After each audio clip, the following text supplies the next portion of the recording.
अस्सलाम वालेकुम जी जनाब, आज मैं आप लोगों को एक ख़ास चीज़ दिखाने वाला हूँ। वीडियो पूरी देखनी है, वीडियो को स्किप नहीं करना। मैं हूँ फजलुर रहमान और आप देख रहे हैं यूट्यूब चैनल। तो आज की वीडियो जो है ना वो बड़ी ज़बरदस्त है। मैं यहाँ से गुज़र रहा था और मैंने सोचा चलो ये वीडियो बना लूँ, आप दोस्तों के साथ शेयर करता हूँ। जितने भी मेरे भाईजान मेरे दोस्त अहबाब देहात से ताल्लुक़ रखते हैं और खेती बाड़ी से ख़ुसूसन। तो जनाब ये देखें ना, इस वक्त ये देखें जिस जगह मैं खड़ा हूँ, तो ये आजकल आपको पता है आजकल घास फूस की बहुत ज़्यादा शाटिंग होती है, क्योंकि जब ये मौसम तब्दील होता है तो घास फूस की शाटिंग माल डंगर के लिए अमूमन होती है इन दिनों में। तो अक्सर साथ खड़े हैं, फसल लगाया हुआ है, कई लोगों ने बरसीन काश्त की हुई है। तो ये देखें ना, इस भाई ने, मैं जब ये काश्त कर रहा था ना तो गंदम बहुत नज़दीक थी, गंदम की काश्त का टाइम शुरू हो चुका था, तो इसने ये काश्त किया था। तो आपको नज़र आ रहा होगा ये इसमें ना इसने सरसों भी बीच में डाली हुई है, सरसों भी काश्त की हुई है, साथ मकई भी काश्त की हुई है। तो अभी फ़िलहाल इसका अभी भी जितना माल डंगर है ना उसके हिसाब से अभी इसके हफ्ते 10 दिन का जो है ना चारा मुकम्मल खड़ा हुआ है सब्ज़। और हमारे यहाँ इन दिनों में जो ज़्यादा घास फूस इस्तेमाल होता है वो बरसीन जो काश्त की जाती है उसका घास, और खुश्क जो है ना पराली, यानी कि वो जो धान का तना होता है उसको खुश्क चारे के तौर पे साथ इस्तेमाल करते हैं। इनका मिक्सचर बना के इन दिनों में इस्तेमाल करते हैं। तो ये जब उसने लगाया था ना तो मैं इधर से गुज़र रहा था, बिल्कुल ये ना होने के बराबर था। तो मैंने उसको ये कहा कि भाईजान ये आप काश्त कर रहे हो, आपकी तो गंदम जो है ना इस जगह पे गंदम काश्त करनी है। तो उसने कहा जी बिल्कुल यहाँ पर गंदम काश्त करनी है। तो मैंने उसको कहा यार ये तो फिर लेट हो जाएगा। उसने बोला नहीं इंशाल्लाह लेट नहीं होगा। 2 पानी लगाए अभी, ये आपको नज़र आ रहा होगा, ये साइड उसने ना मुकम्मल इसको यहाँ से काट लिया है माल डंगर के लिए।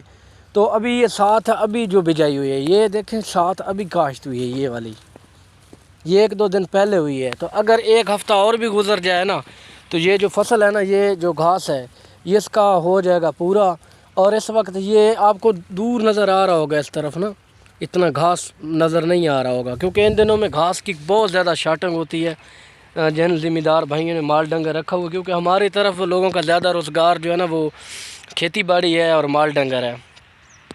तो इसने जब ये काश्त किया था तो मैं हल्का हल्का तीला तीला था, अभी देख सकते हैं आप जो है ना तीला तीला था। मैंने उसको कहा कि यार ये तो उगी नहीं रहा है, आपका तो जो ना बीज भी ज़ाया हो जाएगा और गंदम भी लेट हो जाएगी।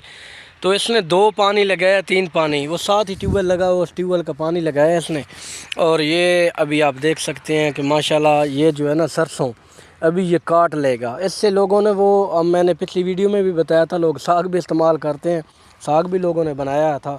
और अभी जनाब अली ये इसने घास रखा हुआ आता है, 2-3 वो जो गठड़ी वगैरह हमारे देहात में होता है वो काट लेते हैं, और साथ पराली का वो उसमें चारा मिक्स करके उसका निज़ाम। तो बाकी इर्द गिर्द जो है ना लोगों को घास का बड़ा मसला आ रहा है, क्योंकि घास की शाटिंग की किल्लत है। और ऐसे अक्लमंद और समझदारी से इसने काम लिया। एक तो खेत भी टाइम से फ़ारग हो गया इसका, अभी इसकी गंदम भी लेट नहीं, काश्त नहीं होगी, काश्त कर लेगा, सॉरी काश्त हो जाएगी। और ये जो है जो घास है अभी भी ये बड़े मज़े से अपने माल डंगर के लिए बनाया हुआ है। तो इस तरह हिकमत अमली बनाया करें, जिन्होंने ख़ुसूसन माल डंगर रखे हुए हैं ना उनके लिए यही है कि अपना दिमाग इस्तेमाल किया करें, अपना एक आधा खेत जो है ना इस चीज़ के लिए थोड़ा डले उसमें काश्त कर दिया करें। इस तरह सरसों इन दिनों में ख़ुसूसन, और साथ मकई, ये देखें आपको मकई के नज़र आ रहे होंगे ना, बीच में मकई भी है, ये देखें ये मकई है। ये मकई पकने वाली नहीं है, ये सिर्फ घास के लिए उन्होंने डाली हुई है, बीज डाला हुआ है ताकि घास उग जाएगा घास के तौर पे। तो इन दिनों में मकई जो है ना वो एक तो कीड़े से भी बच जाती है, जो कीड़ा इसको लगना होता है उससे भी महफूज हो जाता है, क्योंकि ठंड होती है और मक्की अच्छी ग्रोथ पकड़ती है, और इससे घास फूस बड़ा सब्ज़ा बड़ा ज़बरदस्त हो जाता है। तो इस तरह हिकमत अमली बनाया करें ताकि जो है ना आपको प्रॉब्लम ना हो। तो हमारी ज़बान में इसको गाचा भी बोलते हैं ना, कि सब्ज़ गाचा जनाब काश्त किया है। तो माल डंगर इन दिनों में बड़े शौक़ से खाते हैं, और पराली वगैरह जो भी आपने खुश्क चारा इस्तेमाल करना होता है उसमें भी इसको अच्छा तरीके से मिक्स हो जाता है। और ये थी मेरी जनाब आज की वीडियो। आपको वीडियो कैसी लगी? वीडियो अच्छी लगे तो वीडियो को सब्सक्राइब और लाइक ज़रूर कर देना। मिलते हैं इंशाल्लाह नेक्स्ट वीडियो में। अल्लाह हाफ़िज़।